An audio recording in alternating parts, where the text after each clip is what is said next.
And here we are again for game 2 between our red Protoss player Shadyr and his Terran opponent Cricket here in the top right hand corner. Now this map is Junkyard and is actually a very infrequently played map and has been around for quite a long time. Of note on this map is the single narrow entrance to the base and the single narrow backdoor rocks right next to a gold expansion on the other side of your base. So you have two very easy access expansions, but simply one is protected by rocks and the other is not. So it'll be interesting to see how the players play with this map. It's actually a pretty small map, so being careful with rush distances, it's very easy to do simply walk over to the opponent's base and kill them immediately. So once again, we have Shadyr with his standard pylon timing, and then actually an extremely early scout. And we have Cricket, once again, normal S supply depot, placement and timing. Note that this time he is creating a wall. Remember last game he lost to impressive stalker pressure right at the very beginning, and this would help keep those stalkers out and protecting some of his more important units. Now Shadyr, just scouting around, sees the bunker or barracks placement and timing, and Cricket also getting into his opponent's base. Now it does appear that Shadyr has been getting a little bit behind on his workers. Last game he was ahead substantially in workers the entire time, but it appears that this micro battle going on up here has taken a little bit of his attention. Just note that 3 workers, this is actually slowly hurting the Terran player as we go. Looking at the APM, it's interesting to see that all of the workers are just running around willy-nilly. So actually looking at the units tab, it looks like during that, once again, another small micro battle, that Cricket actually got a little bit behind. However, check out the amount of queuing going on here. Generally you'd like to avoid any queuing. This is 250 minerals. This is actually another gateway or forge or a cannon just sitting in the building queue. And this chrono boost should really be used. This looks like a little bit of a misstep, not spending this chrono boost and able to get all of the workers out as fast as possible and get some sort of a worker advantage. Now Cricket going with, once again, standard orbital command timing once he finishes that bunker, continuing to produce out of the single barracks, but he does get the successful scout on the forge. So this looks like this is definitely supposed to be an attempt at some cannon pressure. Here it is. The proxy pylon going down, well in view of the Cricket, the Terran opponent, and another pylon going down here. So Cricket observing this, throwing down some Marines, throwing down a bunker to stay protected here, and actually attempting to take out the forge with his worker over here. Now the proxy pylon in the back of the base has been removed, but with only 1 Marine providing the DPS to take out this proxy pylon, it's doubtful that this pylon will live. And also note that there's no units in danger from Shadyr. However, Shadyr appears to know that this is not going to probably work out that well. So he's preparing for an alternate tactic, and he's throwing down 4 gates and starting to chrono boost out all those workers to bump up that worker count. He is, because of the chrono boost, leading in worker count, but also keep in mind that Cricket had some period of time where he was not able to produce, simply because this was turning into an orbital command, and he has been quite diligent with his muling. Now Cricket throwing down 2 additional barracks and 2 gas. 2 gas, this is a little bit of a misstep, with only 1 worker on each gas, but who knows, maybe he's come up with some impressive timings that none of us have known about. There's a photon cannon going down and finishing up at the front of Cricket's base, so he's going to have a little bit of an issue getting out of his base. Cricket being very smart, making sure to keep track of every single edge of his base. This really helps with dropping, making sure to prevent, and making sure that you know when these back rocks are being attacked, so you'll be able to move your army to the correct place. Now the army size, actually Shadyr doesn't have any army out. There are in production 4 zealots off this 4 gateways, But other than that, there's not much able to happen. So actually, there's nothing to contest the taking down of this pylon from Shadyr at this point on this portion of the map. Because remember, photon cannons are excellent units, but they will be unable to do anything if you don't go anywhere near them. That's the problem with passive units. So this right now, this is just 150 minerals just hanging out doing nothing. Same thing here. This will successfully drop or prevent Cricket from leaving this side of his base. So it's a little bit of an interesting decision, but it looks like it successfully has intimidated his opponent into not leaving his base. Now it looks like Cricket is understanding that he is not able to leave his base, and it looks like he's going to go down 2 factories, probably to go siege tank to take out these buildings without the threat of damage. And Shadyr, interestingly enough, taking out his own back rocks, trying to gain access to those gold minerals, and Cricket being very wary of what's going on at his opponent's base. Scans his main, sees that, scans the natural, and finds that there's no base. So he either thinks that this is one base all in, or that perhaps he's taking these back expansion rocks. The fact that he's throwing down and completed a second command center seems to support this. Now the tech lab is going down for these factories, so now that he has these, he should be able to take back off in the supply count, because he is still down in workers and actually army value compared to Shadyr.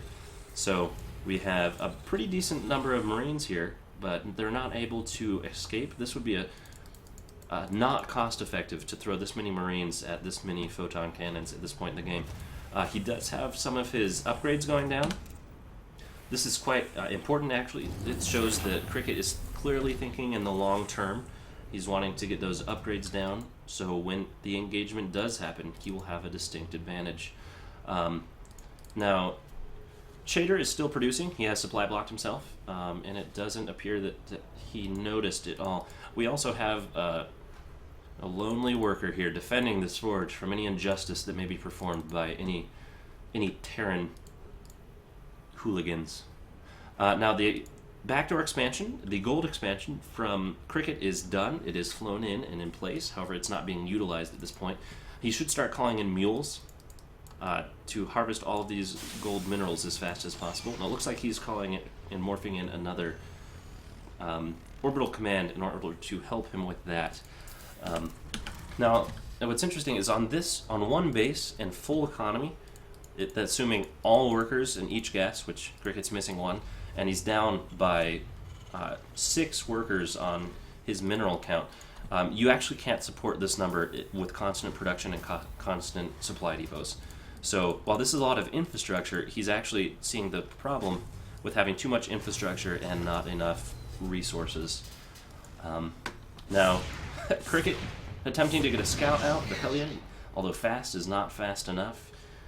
I did get a little bit of intel, found out that there's not any Protoss units right here. Now he's running straight down. He's going to completely avoid... Oh, taking out the pylons. Good choice. It was Artosis pylon. It was one pylon powering all the important things. And now that he's broken out, he's definitely feeling a little bit more comfortable. This is also supply blocked Shadyr once again. Now, while Shadyr was actually taking down his backdoor rock significantly before Cricket was, his base is actually up substantially later. Although he has more workers, his income is actually lower than Cricket's right now because of the gold and because of mules. So, looks like Shadyr is outraged that he had that much of a supply block. So he warped in all of these simultaneously, saying, "I don't want to deal with that for a few more minutes." And he did actually transfer almost all of his workers to the gold, actually way oversaturating it. But this is the more productive place to mine, so it's a pretty good choice to get as much mining out of these gold minerals as possible. Because they don't have any additional resources in them, you simply gain them faster. So Cricket is not worrying about this north pylon. Cricket discovering that he has plenty of energy with 2 orbital commands, and throws down a triple scan, revealing everything other than the army of Shadyr. So, Cricket going ahead and taking out this backdoor pylon, wanting to make sure he's able to expand to his front door whenever he pleases. He does have some production being utilized. He's getting more upgrades. He's getting this concussive shell, which is quite important against charge lots and against stalkers. You can slow them down enough for the army to actually deal with them. And combat shield. Combat shield is another very important upgrade. Now, it takes quite a bit of time to complete. It's a minute faster than stim, but generally you will see combat shield as more of a defensive upgrade, whereas stim is much more of an offensive upgrade. So, Cricket, slowly saturating. It looks like he's been forgetting to build probes or SCVs for quite an amount of time. And Shadyr doing quite well, actually, on the probe production. And he's resaturating back at his main after realizing that he transferred all of them to the gold. So the income is actually quite in favor of Shadyr at this particular point in time. So while Cricket made use of this expansion far faster, he's definitely not getting as much use out of it at this point. He is starting to transfer a few more workers and remembered to start calling down lots more mules. So we do have even worker production, but it looks like Shadyr is actually remembering quite well to keep up his macro.